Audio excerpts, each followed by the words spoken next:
Greetings all, Paladin here. Back to you again after a few weeks of hiatus working on some issues that needed my immediate attention, but I'm back. This video is probably not going to make me any friends, especially new friends, but if you hang around to the end, you'll probably get some good news. Before I get to that, I want to wrap up some outstanding items from our last video and the two chucks. For the one in Spain, all you have to do is research his cryptocurrency, foreign currency, and metals connection, and also his partners. I think that'll give you the answer that you're looking for if you're still on the fence about him. Now, the other Chuck, he did a video a few weeks ago regarding, I think, Africa, and in that video, he said he doesn't know who we are, doesn't know who I am, or doesn't know who the white hats are. Well, then my question to him is, why do you have so many of your followers in our Discord taking information out to give to you to spin and then put out as your own? I didn't even know who this Paladin character was. You know, we've been doing our reports 10 years next month. We've exposed the banking cartel. We've exposed the Federal Reserve.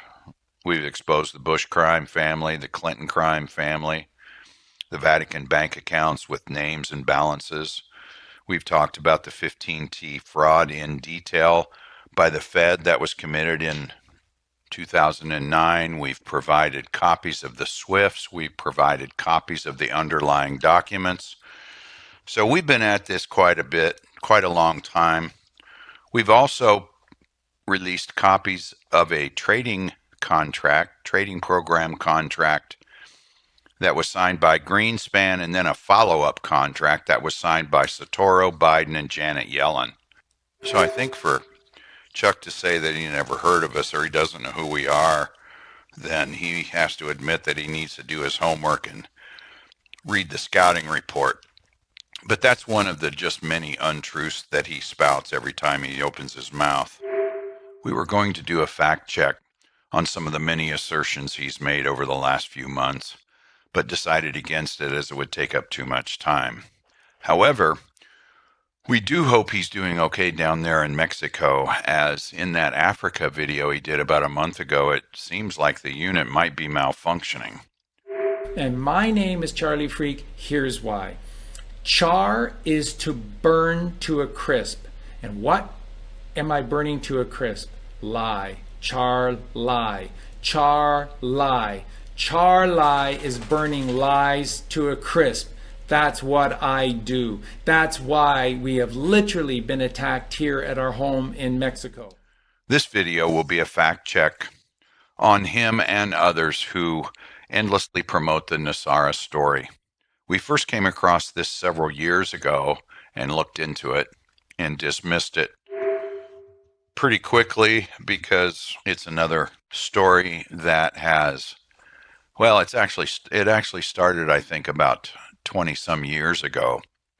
And why it has made a comeback in recent weeks or months or years is beyond us. So let's get started on this. We'll get this finished. What does NESARA stand for? Well, it depends on who you listen to. If you go back and actually research the true story of NESARA, you'll see that a gentleman by the name of Harvey Bernard introduced the National Economic Stabilization and Recovery Act, or at least tried to introduce it to Congress, but he could not find any sponsors. And this was back in 1990. So it failed. And he has written about that numerous times before his death, and I think in 2005. Then we have the National Economic Stabilization and Reformation Act, and I think this was penned by the Dove of Oneness, who we will talk about shortly. And then recently I heard someone call it the National Economic Stabilization and Reorganization Act. My God, this is just really totally unbelievable. But anyway, so let's get started here. The NESARA story, as it's told, is has its roots and foundation based on the farm claims. And I'm not going to go into those in detail or just in general, But if you research the farm claims, you'll find that those are accurate. With that, it's as its foundation or basis, then it morphs into the NESARA legislation being introduced into Congress, being passed by a few senators and congressmen, signed into law by Clinton, and supposedly taking effect on the morning of September 11th, 2001.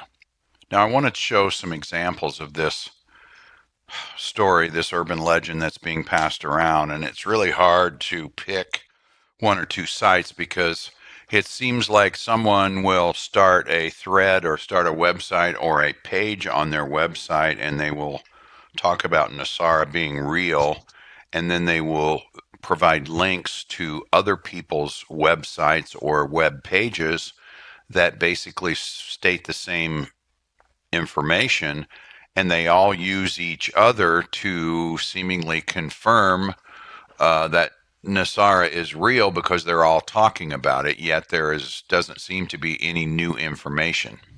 So in that regard, it was rather difficult to come up with one site or one source that has the full story. But I did find one that was written, a posting that was written in 2009 by one James Rink, who is a self-professed super soldier. So you can determine for yourself whether that's accurate or not. But anyway, this document is entitled NESARA History True Story. Underneath that, it says partial history of the true NESARA law. And then below that is a picture of what is represented to be, I assume, two farmers with the text farm claims. Now, this is quite an interesting document. It starts out with the farm claims and it goes through that history. And then on page 3, it talks about under positive law, it says laws that have been enacted by a properly instituted and recognized branch of government. Irrefutable proof was presented by a retired CIA agent. Okay, so I guess we can count on the CIA to tell the truth. In another paragraph below that, it says somehow within their ranks, a 4-star U.S. Army general received title and receiver of the original 1933 United States bankruptcy. Now, this 4-star Army general, of course, remains unnamed, so we don't know who that is. Now, further down on the next page, towards the bottom, it says the U.S. Supreme Court placed a gag order on the case, struck all information from the Federal Registry, and placed all records in the Supreme Court files. A settlement was agreed to out of court, and the decision was sealed by Janet Reno. Because the case was sealed, claimants are not allowed to share court documents to media outlets without violating the settlement, but they can tell others about the lawsuit. This is why you probably have not heard about this. Well, that seems to be a common theme. Okay, going down on the next page, they uncovered the common practices of bribery and extortion committed by both senators and judges. The criminal activity was so rampant that only 2 out of 535 members of Congress were deemed honest. Remember that number, 2 out of 535 members. It continues, claiming that there was an audit of the Federal Reserve, and as a result of that audit, the military officers found $800 trillion sitting in accounts which should have been applied to the national debt. Then next we segue into the trading programs, because it says these hidden trillions were then confiscated and placed into European bank accounts. Now, why weren't they placed in U.S. bank accounts? In order to generate the enormous funds needed to pay the farmers' claims class action lawsuit, later this money would become the basis of the prosperity programs, and we'll get to that in a little bit. Then, of course, we have the military confronting Bush in August 1992, demanding that he sign an agreement that would return the United States to constitutional law and ordered him never to use the term New World Order again. Do you believe that? Gosh, that pesky Bush. Bush pretended to cooperate, but secretly planned to bring about the New World Order anyway by signing an executive order on December 25th, Christmas, that would have indefinitely closed all banks, giving Bush an excuse to declare martial law. In the next paragraph, it says, thank God the military intervened and stopped Bush from signing that executive order. We don't know who in the military, we don't know how they did it, and when they did it. Okay, moving on to the next page, it goes through some background, I guess, with the IRS and the Supreme Court and military and Congress. And finally, about halfway down on page 6, it says, in agreement with the Supreme Court ruling on June 3rd, 1993, which I don't know what ruling they're talking about, Janet Reno ordered the Delta Force and Navy SEALs to Switzerland, England, and Israel to recapture trillions of dollars of gold stolen by the Federal Reserve System from the strategic gold reserves. Now, we don't have much detail on this as far as where they were, where the gold was. Was it in the banks? Was it in the ground? Was it in a cave? Who knows? Okay, so then the next paragraph goes through about stockpiling this gold at the NORAD complex at Colorado Springs and 4 other repositories. Janet Reno's actions so enraged the powers that be that it resulted in her death. She was then replaced with a clone, and it was this creature that was responsible for covering up the various Clinton scandals. Now, interestingly enough, it says this happened after June 1993, but if you remember, in February, from February to April of 1993 was when we had the Waco siege, and we know Janet Reno was behind that. And so I guess she was bad then. Then she became good after June 3rd. And then they had to kill her and clone her so she could become bad again. So, this story is just unbelievable. Now, in the next paragraph, it says to keep the Secretary of U.S. Treasury, Robert Rubin, in line, he too was also cloned. And the last paragraph on page 6 says during this time, the U.S. Supreme Court assigned 1 or more justices to monitor the progress of the rulings. I guess they just came out of the blue and assigned an authority to the Supreme Court that they don't have. They enlisted help of experts in economics, monetary systems, banking, constitutional government, and law, and many other related areas. These justices built coalitions of support and assistance with thousands of people worldwide, known as the White Knights. The term White Knights was borrowed from the world of big business. It refers to a vulnerable company that is rescued by a corporation or a wealthy person from a hostile takeover. The next page, the first paragraph, second sentence, eventually they settled on certain agreements, also known as accords. Of course, we don't know what these are, but we'll have to take Mr. Rink's word for it. The second paragraph, in 1998, the military generals who originally participated in the farmers' claim process realized that the U.S. Supreme Court justices had no intentions of implementing the aforementioned accords that we don't know anything about. Then in 1999, a 75-page document known as the National Economic Security and Reformation Act was submitted to Congress, where it sat with little action for almost a year. We don't know who submitted this document. It was a document, not a law. So anyway, go down to the next paragraph. This is when it gets good. Now we're getting into spy novel stuff. Late one evening on March 9th, 2000, a written quorum call was hand-delivered by Delta Force and Navy SEALs to 15 members of the U.S. Senate and the U.S. House who were sponsors and co-sponsors of NESARA. Okay, so now we find out where this 75-page document came from. They were immediately escorted by Delta Force and Navy SEALs to their respective voting chambers, where they passed the National Economic Security and Reformation Act. So we have 535 members of Congress and the Senate, and 15 members were able to pass a law. Okay? So if you believe that, well, anyway, so these 15 members of Congress were the only people lawfully allowed to hold office in accordance with the original 13th Amendment. Okay. So we have 15 members of Congress who passed a law all by themselves, and I don't think this has ever been done in the history of the country. And if you go check the congressional records, you probably won't find this law that was passed by this 15 members of Congress and the Senate. Okay, going on down now to page 8, underneath the 19 bullet points for what NESARA is.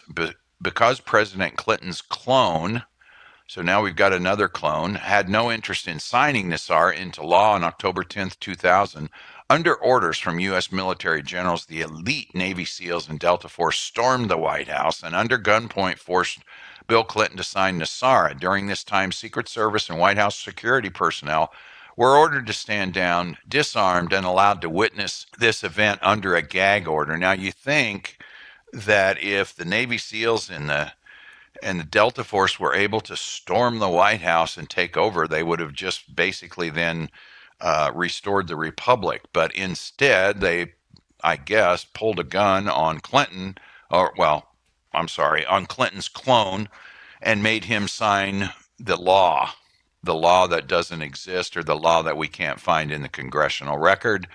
That was again passed by 15 members of Congress out of 535 members. Okay, I know it's hard to keep all this stuff straight.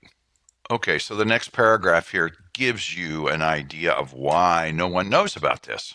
From its very inception, Bush Sr., the corporate government, major bank houses, and the Carlyle Group have opposed NESARA. To maintain secrecy, the case details and the docket number were sealed and revised within the official Congressional Registry to reflect a commemorative coin, and then again it was revised even more recently, but no citations. This is why there are no public congressional records and why a search for this law will not yield the correct details until after the reformations are made public. Well, thanks for that explanation. I guess we can stop looking for this because it's all sealed and a big secret. Another paragraph down. Well, the next paragraph, let's go over that. You probably never heard of this. You probably never of this law. I think he meant never heard of this law due to an extremely strict gag order placed upon politicians, media, personnel, and bank officers. Even though Alex Jones or Ron Paul will now not tell you about it, the law is still valid. Well, thanks for that explanation. Next paragraph, and members of Congress will not tell us any of this because they have been ordered by the U.S. Supreme Court justices to deny the existence of NESARA or face charges of treason punishable by death. When Minnesota Senator Paul Wellstone was about to break the gag order, but before he could, his small passenger plane crashed, killing his wife, daughter, and himself. Okay, well, I'm glad we got an explanation for what happened to Paul Wellstone. Okay, going down on the next page. They're talking now about Wikipedia. Wikipedia gives you the history of CIA agent Harvey Barnard's NESARA law. Okay, so now we're calling Harvey Barnard a CIA agent. Is this not projection?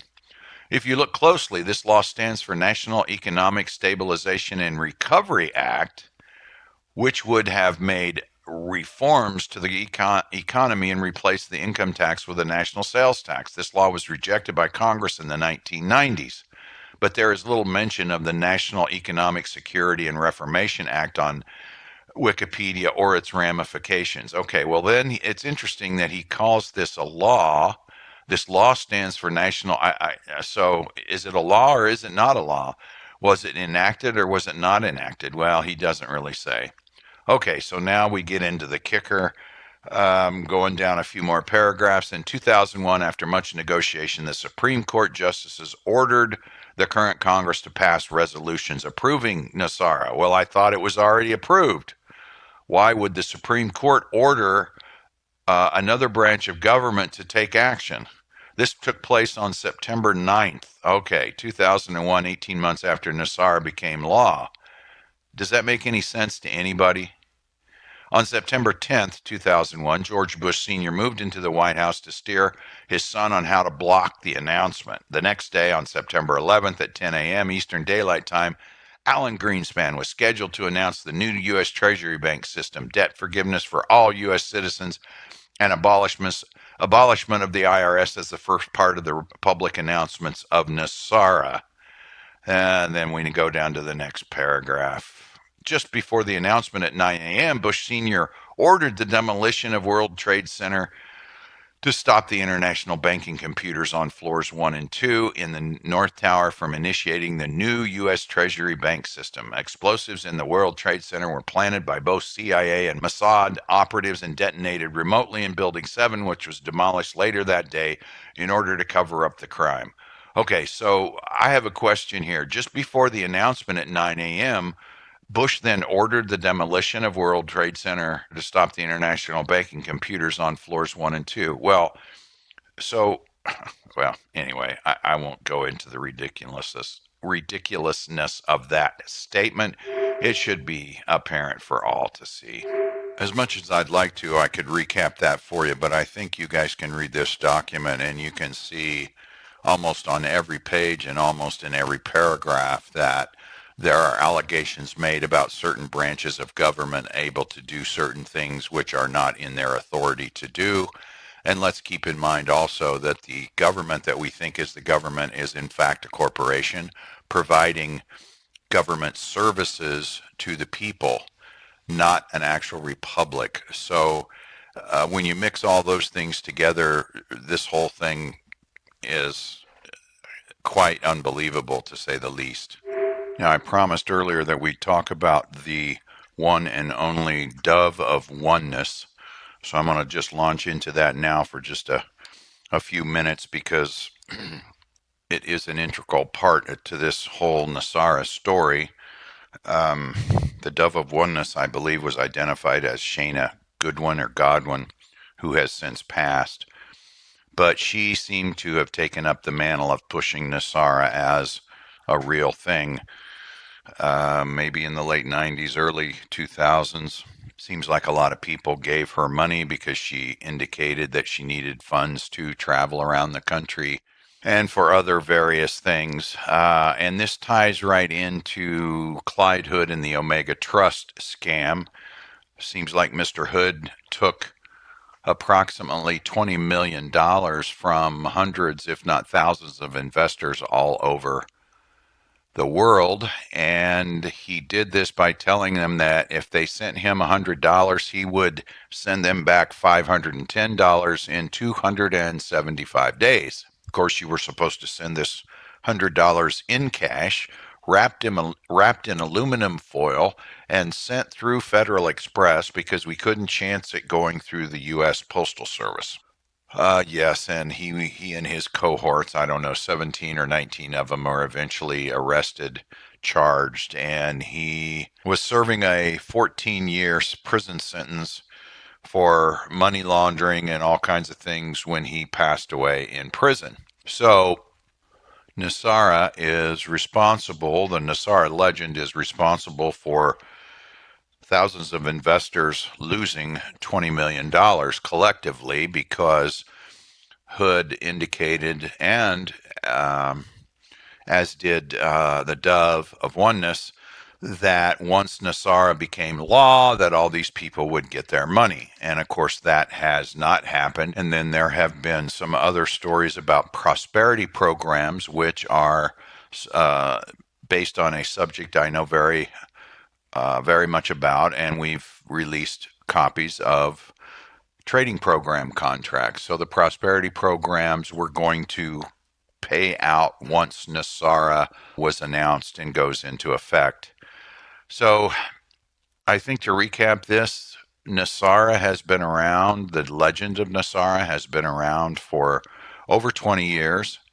It has managed to take over $20 million from unsuspecting people who have believed the legend.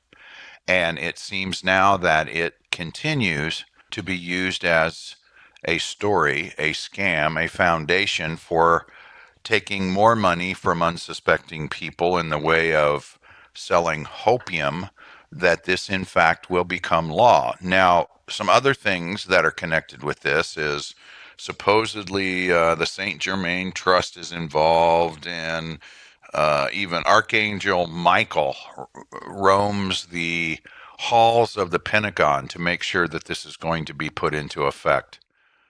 And again, here we are 20 years later, and none of this has happened. So I'm going to wrap this up. I don't know what else there is to say about it other than do your homework, research it, look into it.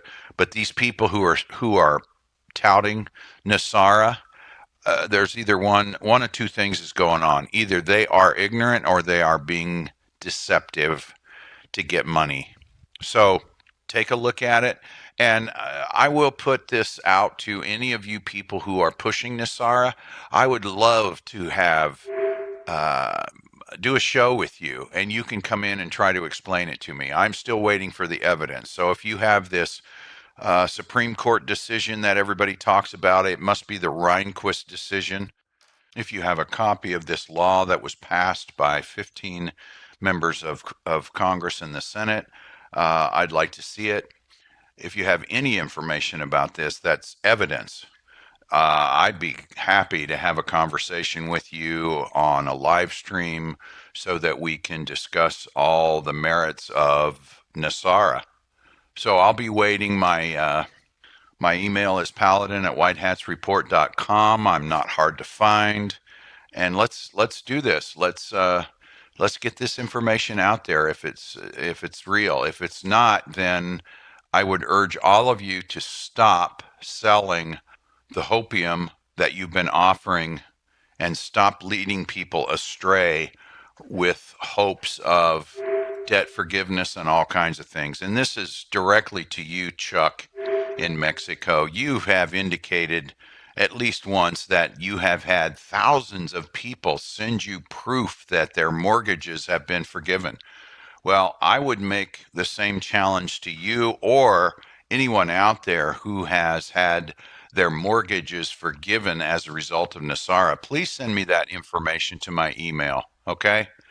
And I think before I go, I can't resist recapping this James Rink article by the numbers, okay? So let's start. We've got 3 presidents. We've got Bush Sr., Clinton, and then Grant. We have 4 clones, an unnamed Army general, Janet Reno, Robert Rubin, and, of course, Bill Clinton. We have 15 members of the House and Senate who passed a law that none of us have seen or are aware of with proof. And I wonder if the 2 honest members of Congress identified by Mr. Rink in his dissertation were part of the 15 members of the House and Senate who actually did pass this law. Then we've got $20 million. That is the amount of money that was taken from investors all over the world by Clyde Hood. We have $100, and 100 was the amount of money that you could invest in a Federal Express package sent to Mr. Hood, and make sure you wrap that $100 in tinfoil. And then we have $5,100 that was going to be your return on the $100 in 275 days.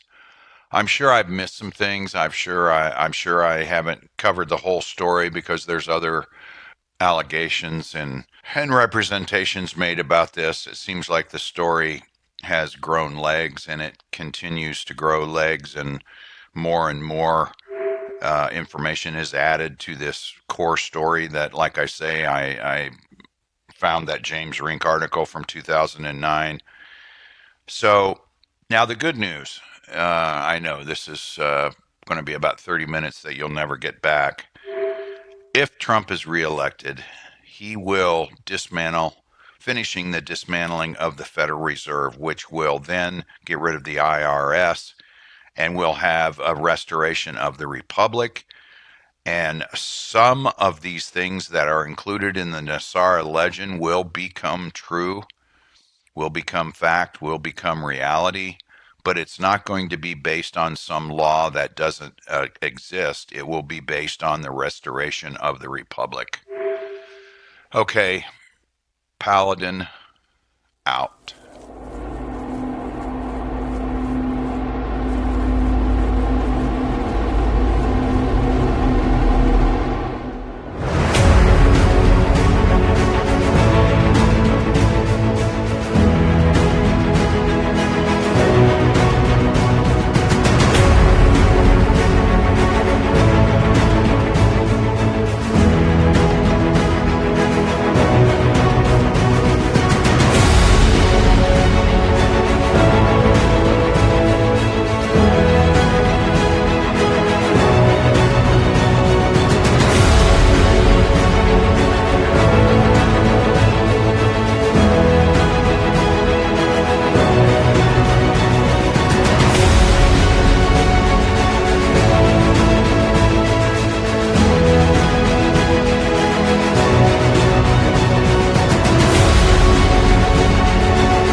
SRP, final update.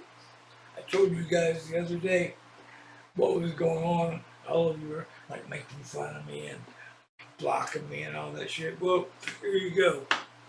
Here's what Donald Trump thinks of you. Well, look at there. There it is, right there. Oh, and you got official Dan Bongino MedBed on Facebook.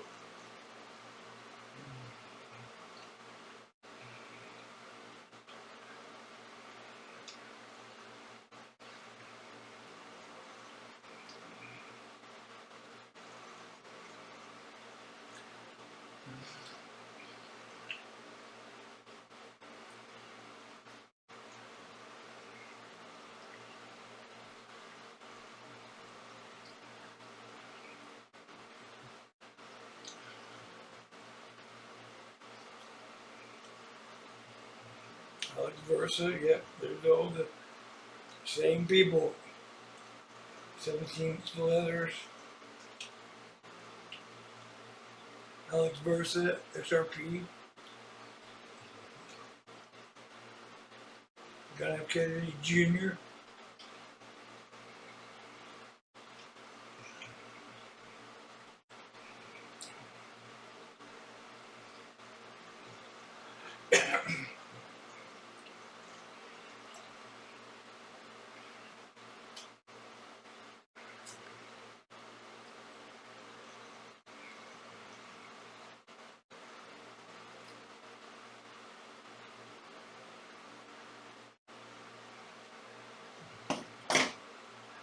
That's right.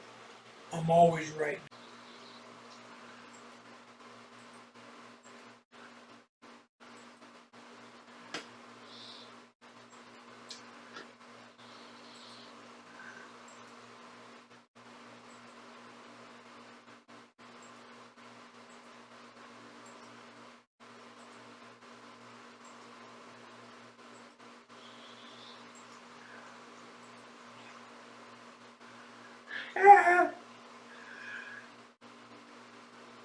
Caviar and fucking wine. Charlie Ward. Kash Patel and Donald Trump are friends with Charlie Ward. That's all you fucking need to know right there.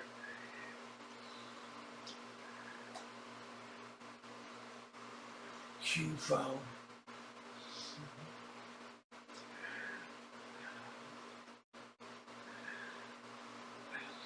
Charlie Ward's an admin. Guidelines on the NESARA GESARA. Oh my fucking god. Oh shit. This is too much.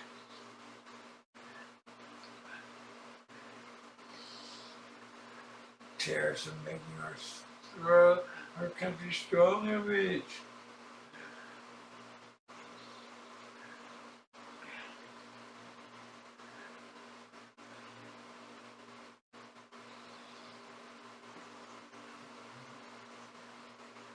Look who it is. You get the Triple H from wrestling. Oh my god.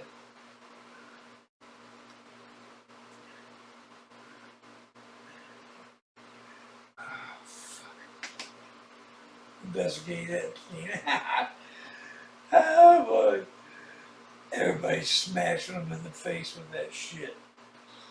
Fucking.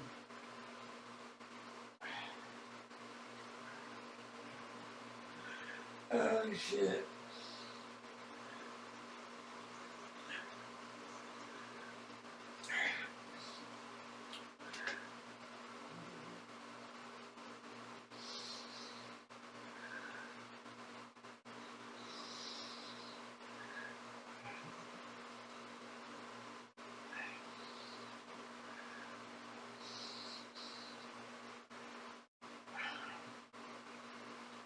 There it is right there, coin draw.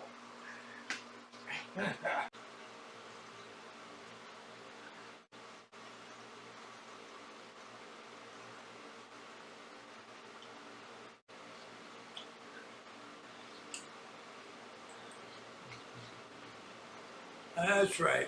Look what I found. QFS Live.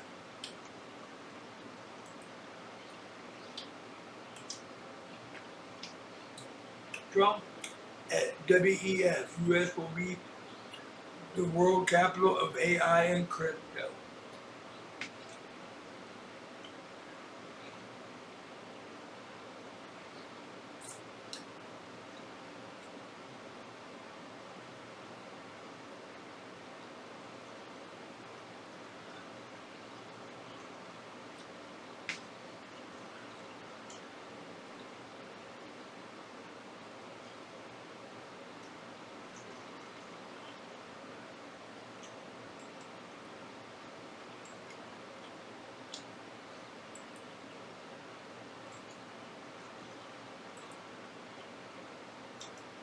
Every one of them.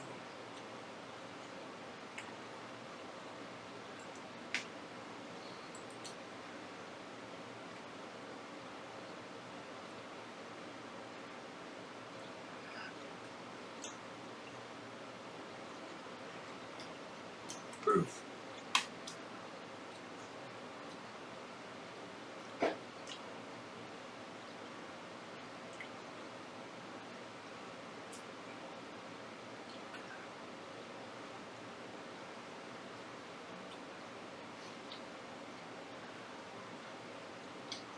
The quantum financial system imminence and the global currency reset.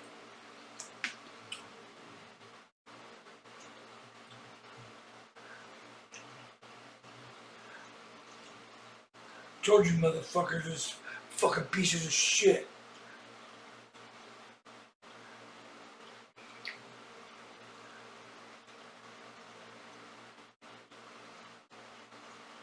And there's the fucking NESARA GESARA bullshit.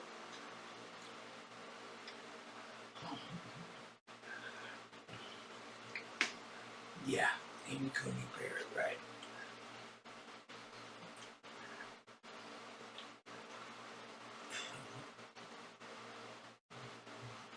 GCR News, huh?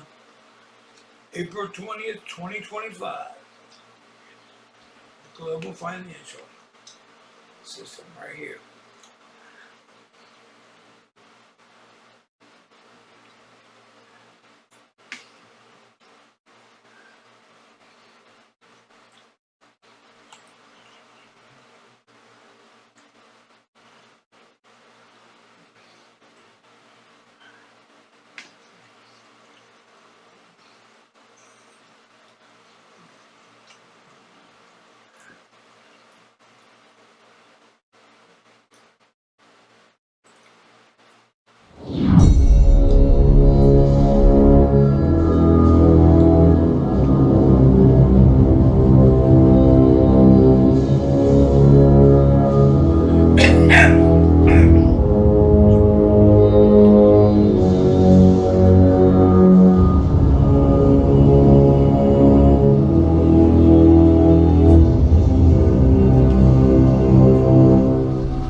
End times money, huh?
They're ushering this in.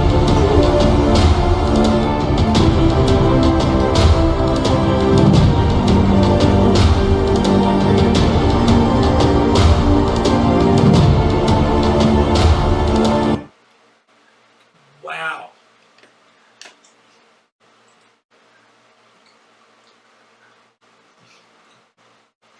Game over, huh?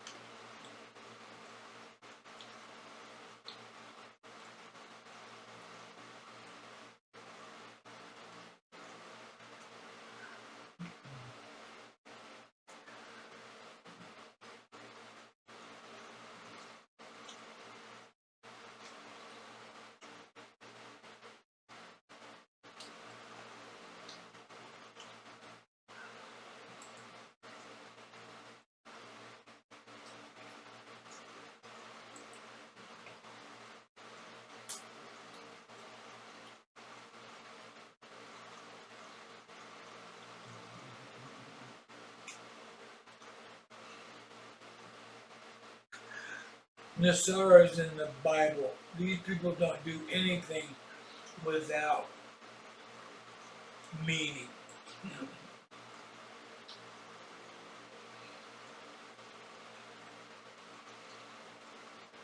Look at this retarded shit. Let's hear it. Let's hear it. Let's hear this right here.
Show you this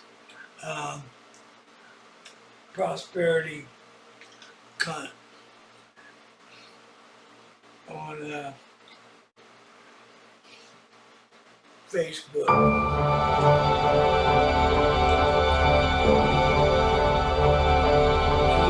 Julie Ministries, here we go. Look, every fucking post is about Trump and prophecy. She's prophesizing. She's a Paul Price wannabe. Many people miss the sign from God here.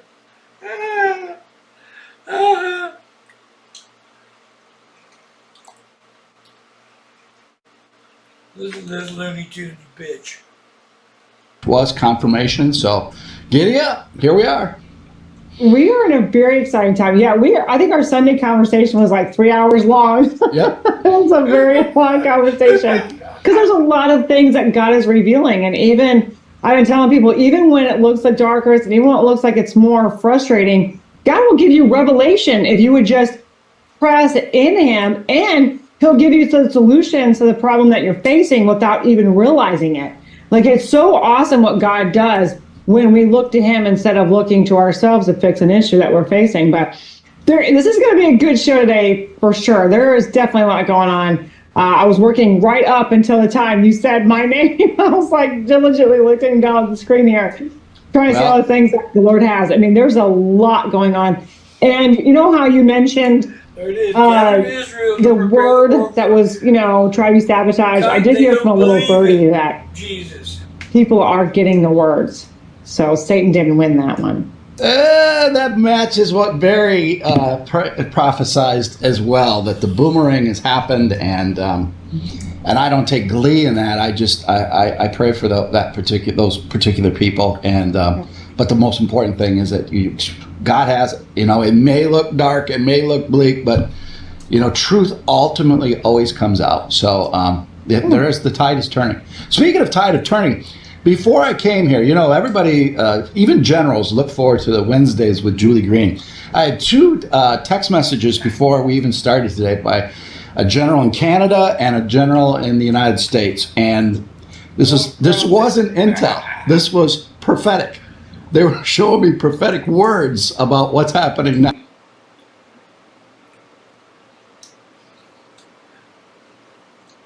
Although the day of protest culminated with a rally in Tel Aviv. They only arrested 30 people out of all those hundreds of thousands. The decision is widely unpopular. The decision to invade Gaza City. So the decision that Bibi Netanyahu made to invade Gaza City, very unpopular among Israelis and many of the hostages' families.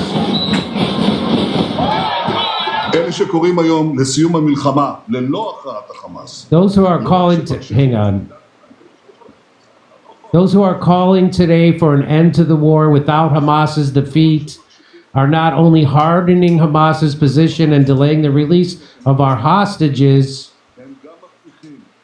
they are also ensuring that the horrors of October 7th will repeat themselves over and over again. This is Netanyahu. Nobody believes him. Your own people have turned on you, Bibi. Stop Gaza and genocide. Look at this is really happening. Hundreds of thousands of people. Look at that. Wow.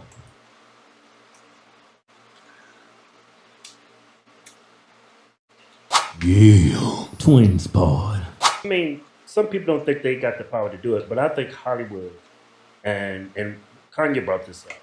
Jewish people who's in leadership positions have destroyed the black community. Their culture is so fucked up. Yeah. And it's all from the movies, the music. I mean, the black community was not that bad back in when before the civil rights, they had their own shit. When this country was actually systemically racist, black people didn't look that bad, didn't behave. I think black people was at their best. Yeah. It's like since the civil rights movement, it's like everything's been downhill for black.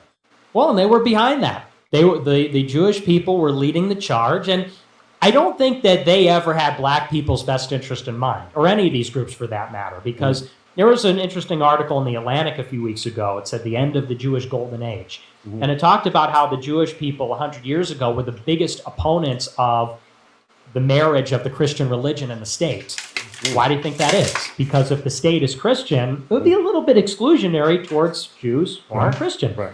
They were also the biggest advocates of the civil rights movement. Why? Because the more tolerant that America is, the more liberal, the more open it is, safer they are. If it's a country that's all about Europeans and Christians, well, Jews are neither European nor are they Christian. They're not racially or ethnically European. They're not religiously Christian. So they sort of used black civil rights. They used women's suffrage. They used the anti-establishment clause, basically to undermine American civil society, to make it a place that is more hospitable to their own people. And they freely admit this in this article and in other places. And it's a very simple sort of calculation. The more closed America is, the more inhospitable it is to Jewish people. The more open it is, the more multicultural, the more fluid, whatever you want to say, the less religious, the less homogeneous, the more hospitable it is to them and them having power. Yeah, I think, I'm all for freedom of speech, but if we don't stand under the same morals, the same guidelines, then people could come and exploit our freedoms and destroy our country. I think that's what's happening. Yeah. Let me ask you this: I could be black and be Muslim. Mm-hmm. I could be black and be Christian. What is a Jew? That's not a race, right? Or is it? It is a race. I mean, it's a race. They'll quibble about, the point is they are a biologically distinct group in the sense that, black people are black people. Italians are Italian. They have certain traits. Jewish people are a distinct ethnicity. They always say we're not a race, we're a people. Okay, it's a distinction without a difference. Right. They are an ethnicity. And by Jewish law, Ethnicity. you can only become a Jew. It's passed down matrilineally, meaning through the mother. So according to halacha, which is Jewish law, I don't know if I'm pronouncing that right, you can only be a Jew. Yeah, I'm sure not. I'm not one of them. I'm an American. I'm Christian. That's right. Christ is king. But you can only be Jewish if you have a Jewish mother. So they discourage conversion. A lot of them don't welcome converts. I have Jewish friends, and their parents didn't marry another Jew. It's like a mixed marriage. One's Jewish, one's not Jewish, and they get ostracized by their family for marrying a So non-Jew. if I meet a Jewish girl and we fall in love, I'm fornicating, we have a little Negro kid, will I be accepted as a Jew? No, they will ostracize her. They will ostracize her for being with you. It's pretty messed up, man. Mm-hmm. Hey, man, I believe in freedom. I believe what this country stands for. Yeah. So, but that's insane. Because anybody can be Muslim. Anybody can be Christian. But not everybody can be a Jew. Now, that war that's going on in Israel, I mean, That's like royal. That's like king and queen. Yeah. It's like past. I think that's bullshit. yeah, that's why I'm not Jewish. It's exclusionary. They're not universalist. They and this is where you might have heard Jewish supremacy. Mm-hmm. They call themselves the chosen people. They think they're better than everybody. And if you dig into their religion, Kabbalah and the Talmud, it says that their lives are worth more than ours. It says that the penalty. That's what that Bible says. That's right, the Talmud. If you go into their holy book, the Talmud is basically rabbis' commentary on the Mishnah. The Mishnah is the 613 commandments from the Jewish Bible. So there's 10 commandments, but there's others throughout the Old Testament. The Jews extracted those, put them in a book, and then they've debated about how to interpret and apply those for 2,000 years. In the Talmud, it says things like, you can lie to Gentiles, which are non-Jews. Different business practices apply. You can't give Gentiles gifts. But you can give them gifts if it's to ingratiate yourself with them in a business relationship. So that's where what it says. that's where that stereotype comes from Jews, because it's in that Bible. It's in the book. What do you call it? So that's not That's not a stereotype. That's their religion. Black and white. Man, that is crazy as fuck. That is insane.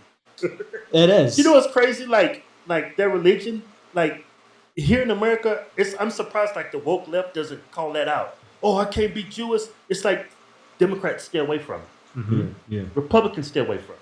You know what you hear? I haven't heard one peep since that conflict in Israel. I haven't heard one peep out of black Israelites. Not one peep. Probably got bombed. It's probably in Palestine.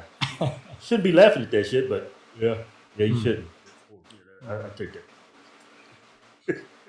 Man, you're a wealth of information. Thank you. Yeah. That's crazy. I didn't know that about the Talmud. Yeah. What's that Appreciate about? that. What was that part of the I forget who told me this. They said something about someone bathing in boiling semen. That's What? right. Yeah. What? It's in the Talmud. They say that Jesus Christ is there in hell, boiling in excrement and semen. Semen. That's what the Talmud says. Man, that's gotta You hurt. gotta be lying. Look it up. Babylonian Talmud. Really? They hate Jesus. They say, and that's not even the worst. They say that Jesus was a sorcerer, that his mother was a whore, and then they say that he was sent to hell and is boiling in excrement. They hate him. And that's another They think reason. he's a false prophet. They do. That's why they killed him, because he came and said, I am. That's why they crucified him. So why would you give these people Jerusalem for? And you can thank Trump for that. Did Trump do that? He did. He did. Oh, he gave put the them- embassy there, right? He put the embassy there, and he recognized that as the eternal capital of Israel. Because before it was disputed as to who had control over it. Because the Right. Palestinians claim it as their capital. You know, I had a family member that went there, and he went to Jerusalem. He said, man, he's never felt such hatred towards him. Yep. He's black and Korean. And he said the Muslims treated him fine. Yeah. Well, Muslims revere Jesus. Muslims believe that Jesus was a prophet. They call him Messiah. They don't think he was the savior of the world, but they call him a prophet and they revere him. Jews don't like Christians. They hate, I mean, especially in Israel. They spit on Christians. They vandalize the churches. Yeah. It's very common. They made him wear the little hat. What do you call that? Yarmulke. Yarmulke. That was called yarmulke? Yeah. When I forget. I think it was When you go to work- Jerusalem, this Holy Land, they said you have to wear it. Yeah. Mandatory. Even if you're Christian. Don't seem too tolerant to me. Yeah. Even when I think I saw some images of Trump there. He was wearing it. Yeah. You make you wear Even it. Big Trump was wearing it, huh? Yeah, even 6'4" Trump walk around with that little hat on his head. Bowed the knee to the Jews.